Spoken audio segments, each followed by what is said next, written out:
2014થી દેશ રાજકીય ચિત્રો જોવા માટે ટેવાયેલો હતો એ ચિત્રો બદલાઈ રહ્યા છે। એ ચિત્રોમાં આવેલો બદલાવ એ દેશમાં અસામાન્ય બદલાવ પણ એટલા માટે છે કેમ કે હવે અત્યાર સુધી જે સત્તાનો ડર દેખાતો હતો એની જગ્યાએ ડર દેખાઈ રહ્યો છે વિપક્ષનો। શરૂઆતમાં કરીશું એની વાત। નમસ્કાર, આપની સાથે હું દેવાંશી।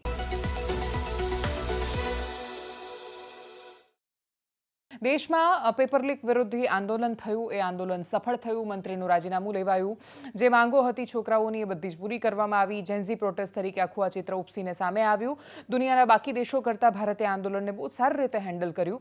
દુનિયાના બાકી દેશોમાં સરકારોએ છેક સુધી પોતાની જીદ ન છોડી, પોતાની અકડ ઓછી ન કરી, અહંકાર ચરમ પર દેખાયો અને એટલે જ બાંગ્લાદેશથી લઈને નેપાળ સુધીના જે દ્રશ્યો સામે આવ્યા, નેપાળમાં તો સરકાર બદલાઈને એવા ચહેરાઓ એ સરકારનો હિસ્સો બન્યા જેની કોઈએ 5 વર્ષ પહેલા 2 વર્ષ પહેલા કલ્પના નહોતી કરી કે મ્યુઝિક ગાતા ગાતા કે કોમેડી કરતા કરતા આ છોકરાઓ એક દિવસ દેશની સરકાર ચલાવશે। પણ એ બધું જ થયું અને કેટલાય સમયથી આખી દુનિયામાં થઈ રહ્યું છે। સૌથી પહેલા મિડલ ઇસ્ટનું અશાંત થવું હોય અને એ અશાંત થવા પાછળ હંમેશા જ્યારે આ પ્રકારની કથિત ક્રાંતિઓ થઈ ત્યારે દુનિયાને અમુક વર્ષોના અંતે સમજાયું કે નહીં, આમાં તો CIAનું આ જોડાણ હતું કે આમાં આ જોડાણ હતું। એ જે પણ થયું હોય પણ શરૂઆતમાં થયેલી ખૂબ સામાન્ય ઘટનાઓને, એટલે આરબ સ્પ્રિંગની જે ઘટનાઓ સામે આવીને એક પછી એક નેશનમાં, એક પછી એક રાષ્ટ્રમાં જ્યારે ક્રાંતિ થઈ રહી હતી ત્યારે એ આંદોલનો શરૂ થયા પછી એને કોઈએ પણ ફંડ કર્યા હોય એ આખો એક અલગ વિષય છે।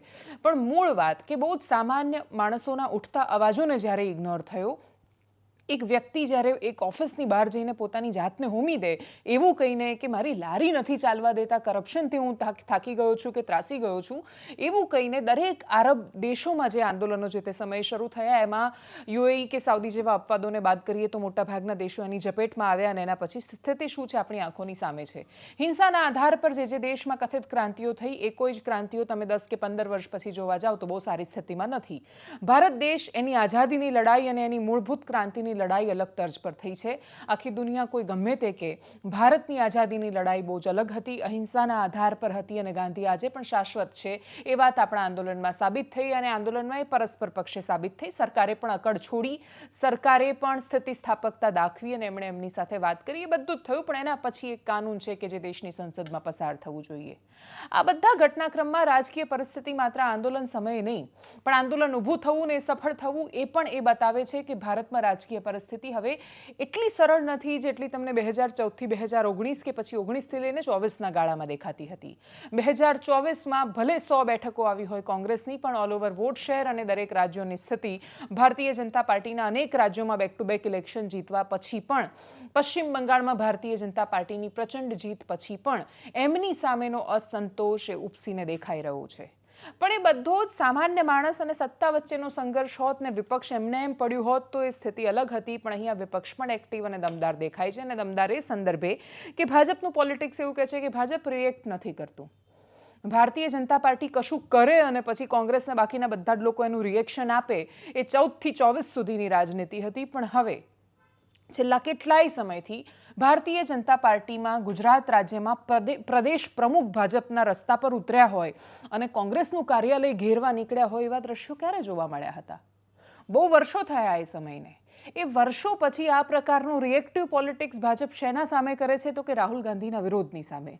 દેશની સંસદમાં પણ એ જ થયું, બંને ગૃહોમાં। ગઈકાલે પ્રિયંકા ગાંધી, આજે રાહુલ ગાંધી 55 મિનિટ બોલ્યા અને અતિશય આક્રોશની સાથે બોલ્યા। પણ એ આક્રોશમાં ભારતીય જનતા પાર્ટીના નેતાઓનું ફ્રસ્ટ્રેશન, એમની અકળામણ, એમના એક શબ્દોની સામે આવતો પ્રતિકાર અને આવતી પ્રતિક્રિયાઓ બતાવતી હતી કે ભારતીય જનતા પાર્ટીને અસહજ કરી શકવામાં વિપક્ષ સફળ થઈ રહ્યું છે। રાજનીતિમાં ડર તો કોઈનો ન હોવો જોઈએ, ના સત્તાનો હોવો જોઈએ ના વિપક્ષનો હોવો જોઈએ, પણ જો સત્તાનો ડર હોય તો વિપક્ષનો ડર એનો તોડ બને છે અને અત્યારે તો એ જ સામે આવી રહ્યું છે। દેશની સંસદમાં રાહુલ ગાંધીનું ભાષણ ખૂબ આક્રમક હતું।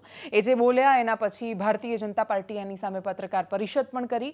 દેશની સંસદમાં તો અકળામણની સાથે વિરોધ કરતા નેતાઓ દેખાયા, પણ પછી દેશની સંસદની બહાર પણ પત્રકાર પરિષદ કરતા નેતાઓ દેખાયા અને એની સામે રાહુલ ગાંધીએ પણ પ્રેસ કોન્ફરન્સ કરી। વાત કોણ શું બોલી રહ્યું છે ખબર નથી, પણ કેન્દ્રમાં રાહુલ ગાંધી છે અને એટલે જ તમે ટીકા કરો કે તમે પ્રશંસા કરો, જ્યાં સુધી કેન્દ્રમાં રાહુલ ગાંધી કે રાહુલ ગાંધી દ્વારા બોલાતા શબ્દો કે એમના દ્વારા કરાતો વિરોધ કે કોઈ પણ સંદર્ભે રાહુલ ગાંધી છે ત્યાં સુધી તો વિપક્ષ મજબૂત છે અને એના કારણે અસહજ થતી સત્તા દેખાઈ રહી છે। રાહુલ ગાંધીને સાંભળીએ, સંસદમાં શું બોલ્યા, બહાર ભાજપના નેતાઓએ અંદર શું કહ્યું, બહાર પ્રેસ કોન્ફરન્સમાં શું કહ્યું, પછી પ્રેસ કોન્ફરન્સમાં શું બોલાયું સાંભળીએ। So these are the three categories. student, idiot, and andhbhakt who follows the idiot. Now,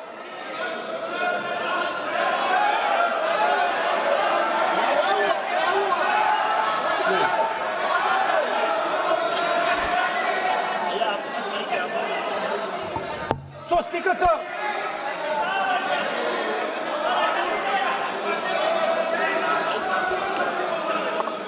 कि आप भाषण कीजिए, लेकिन जो शब्द इस्तेमाल किया है उसमें आपत्ति, इतना ही तो है। फिर आप उसको इतना, आप बहुत ही इमोशनल चेहरा दिखा करके ये तो ठीक नहीं है, हाउस को आप गुमराह नहीं कर सकते हैं। sir, it is unparliamentary. Let us just be precise. It is unparliamentary for me to use that word against another member of parliament.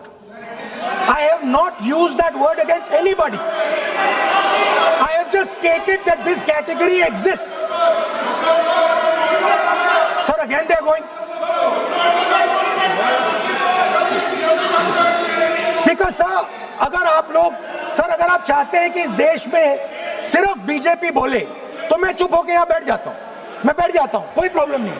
ठीक है, टाइम बता दो कितना ले लिया। सबसे पहले तो बड़ा निराशाजनक है ये दृश्य विपक्ष को देख करके कि जब इतने महत्वपूर्ण बिल पर चर्चा हो रही है, जब इतनी संवेदनशीलता के साथ और प्रधानमंत्री मोदी जी की प्रतिबद्धता के साथ ये विधेयक लाया गया है, तो बजाय इसके कि संजीदगी से इस पर बहस की जाए, सुझाव दिए जाए, इस पर राजनीति करने का प्रयास किया जा रहा है। और मुझे हैरत है नेता प्रतिपक्ष एलओपी जी के व्यवहार पर। उन्होंने जिन अपशब्दों का इस्तेमाल किया वो अनपार्लियामेंट्री तो है ही है, बल्कि इतना अनपार्लियामेंट्री एक्सप्रेशन है वो, मैं अपने बुक से नहीं बोलूंगा कि यदि कोई व्यक्ति या माननीय सदस्य अपने आप को भी इडियट समझे तो वो नहीं कह सकता, सदन के बाहर जाकर के कह सकता, उसमें नहीं कह सकता। सबसे पहली माफी तो राहुल गांधी जी को देश के युवाओं से मांगनी चाहिए।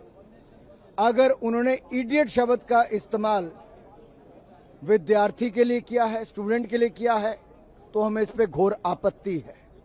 अगर इडियट शब्द का इस्तेमाल उन्होंने अपने लिए किया है तो हम इसका स्वागत करते हैं। ये सेल्फ रियलाइजेशन उनकी है, उन्होंने एक्नॉलेज किया है। और अगर अपने लिए इडियट बोला है तो दूसरा, असंसदीय शब्द का इस्तेमाल बार बार पार्लियामेंट में करना, ये राहुल गांधी जी की आदत बन गई है। राहुल के रूल्स एंड प्रोसीजर्स का उल्लंघन करना आदत बन गई है और किसी पर बेतुके बगैर तथ्यों के आरोप लगाना, ये भी उनकी आदत बन गई है। केवल सुर्खियां बटोरना और जैसा बाद में कोर्ट में जाकर माफी मांगते हैं, आज सदन का दुरुपयोग किया गया। उनको सदन में गृह मंत्री जी से माफी मांगनी चाहिए और देश की जनता को भ्रमित करने का जो प्रयास किया उसके लिए राहुल गांधी को माफी मांगनी चाहिए, क्योंकि आंदोलन में कोई गोली नहीं चली और किसी भी इस तरह की कार्रवाई का अधिकार वहां के लोकल डीएम के पास होता है। तो आज बच्चा जानता है, लेकिन कांग्रेस का भी बच्चा नहीं जानता। मैंने तो सिर्फ ये पूछा है कि दो ही ऑप्शन हो सकते हैं। एक ऑप्शन की होम मिनिस्टर ने ऑर्डर दिया, दूसरा ऑप्शन की होम मिनिस्टर को मालूम नहीं था कि फायरिंग होगी। In first case he is culpable, in second case he is incompetent. It can only be one of two, तीसरा तो हो ही नहीं सकता। या होम मिनिस्टर को मालूम ही नहीं था कि गोली चल रही है, उसका मतलब है कि ही is incompetent. Otherwise he ordered it, in which case is culpable. मैं यही बोल रहा हूं, तीसरी बात तो ही नहीं। लॉजिक है ना। हाँ, एंड देखिए सदन में भी नहीं आए। Why is he not coming? If he's not done anything, अगर कुछ नहीं किया, कोई ऑर्डर नहीं दिया, तो फिर बस सफाई दे दे कि मैंने ऑर्डर नहीं दिया। એક આંદોલનની સફળતા શું કરી શકે તો કે બાકીના આંદોલનોને જન્મ આપી શકે। અટવાઈ ગયેલા અથવા ગળામાં રૂંધાતા અવાજોને એવું લાગે કે ના, અવાજ તો ઉઠાવી શકાય છે, અને એ અવાજ ઉઠાવવામાં માત્ર વિપક્ષના નેતાઓ કે સામાન્ય માણસો કે પીડાતા કે શોષાતા વર્ગ શું કામ હોય? બધા જ હોય. મનસુખ વસાવાએ આદિવાસી ખેડૂતોને હાકલ કરીને એમણે કહ્યું કે ભાઈ, આ લોકો લડી શકે છે તો આપણે કેમ ન લડી શકીએ? ભેગા થાવ, હાકલ કરી, આપણે લડી નાખીશું. મોરબીના જેતપરમાં ચાલી રહેલું આંદોલન, એમાંય 10 લાખ લોકોને ભેગા કરવાની તૈયારી છે. આંદોલનને મોટું કરવાનો પ્રયત્ન છે. દ્વારકામાં GSPL ગેસની લાઈન જઈ રહી છે. ખેડૂતો એનાથી પ્રતાડિત છે. હવે એ પણ આંદોલન થવાની તૈયારીમાં છે, અને એટલે જ ગુજરાતમાં એક સાથે 3 અલગ અલગ ખૂણાથી ખેડૂત આંદોલન ઊભું થવાની ફિરાકમાં કે તૈયારીમાં છે. સરકાર આંદોલન મોટું થાય, ઊભું થાય ને એના પછી સંઘર્ષની સ્થિતિ સુધી પહોંચે ત્યાં સુધી એને ખેંચે છે કે પછી શરૂ થતાં પહેલાં જ, ઉગતા પહેલાં જ એને સુલઝાવવાનો કે ડામવાનો પ્રયત્ન કરે છે? એના પર નજર રહેવાની છે. સાંભળીએ નેતાઓને જે આંદોલનની તૈયારીમાં છે. MBBS માં એડમિશન માટેનો જ પ્રશ્ન હતો, વિદ્યાર્થીઓનો પ્રશ્ન એક જ નથી, પણ મેડિકલ લાઈનના વિદ્યાર્થીઓનો બધાનો નહોતો ને, પણ છતાં બધા કેવા ભેગા થઈ ગયા? બધા વિદ્યાર્થીઓ બધા ભેગા થાય કે નહીં થયા? તો એ બધાને આપણે કેવું પડે, આદિવાસીઓનો પ્રશ્ન છે, આદિવાસીઓ બધાએ ભેગા થવું પડે. આ એકલા ખોપીના સાગબારા તાલુકાના એકલો ખેડૂતોનો પ્રશ્ન નથી, સમગ્ર આદિવાસી સમાજનો પ્રશ્ન છે. એ બધાએ સમજવું પડશે, અને બધાને મારી અપીલ છે, સાગબારા હોય, ડેડિયાપાડા હોય કે બીજા બધા જ, કે અને 2-4-5 કુટુંબનો પ્રશ્ન બહુ મોટી સંખ્યામાં છે ભાઈ. આ બધાને એમ જ રજડતા ના કરી મકાય, ઘેટા બકરાય જેમ હાકી ના કરાય. ફોરેસ્ટ વાળા સમજી લો તો સમજી લે, આવી રીતના બહુ બરોબર નથી. દ્વારકા જિલ્લામાં GSPL નામની કંપની જે ગેસની પાઇપલાઇન કાઢે છે, આ ગેસની પાઇપલાઇનમાં જે જાહેરનામું હોવું જોઈએ, એ 6-1નું જાહેરનામું હોય કે 3-1નું જાહેરનામું હોય, એમાં જે ખેડૂતોના ખરેખર ખેતરમાંથી ગેસ પાઇપલાઇન નીકળવાની છે એવા કેટલાક ખેડૂતોના સર્વે નંબર જાહેરનામામાં ઉલ્લેખ જ નથી. એની સામે કેટલાક ખેડૂતો એવા છે કે જેના ખેતરમાંથી ખરેખર ગેસ પાઇપલાઇન નીકળવાની જ નથી, પણ તેમ છતાંય એવા ખેડૂતોના સર્વે નંબરોનો આમાં ઉલ્લેખ કરવામાં આવ્યો છે. જાહેર જન સુનાવણી જે કરવાની હોય એ કરવામાં આવી નથી.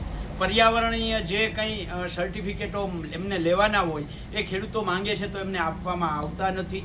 એવી જ રીતે આ આખી જે ગેસ પાઇપલાઇન દ્વારકા જિલ્લાના 29 ગામોમાંથી નીકળે છે, એમાં આખો એક ખનીજવાળો વિસ્તાર આવે છે, બોક્સાઇટ ગ્રસ્ત વિસ્તાર આવે છે. એ ખેડૂતને એ બોક્સાઇટવાળા ખેતરમાં જો લીઝ મૂકવી હોય તો આ ગેસ પાઇપલાઇન નીકળ્યા પછી ભવિષ્યમાં એ લીઝ પણ મૂકી શકવાનો નથી.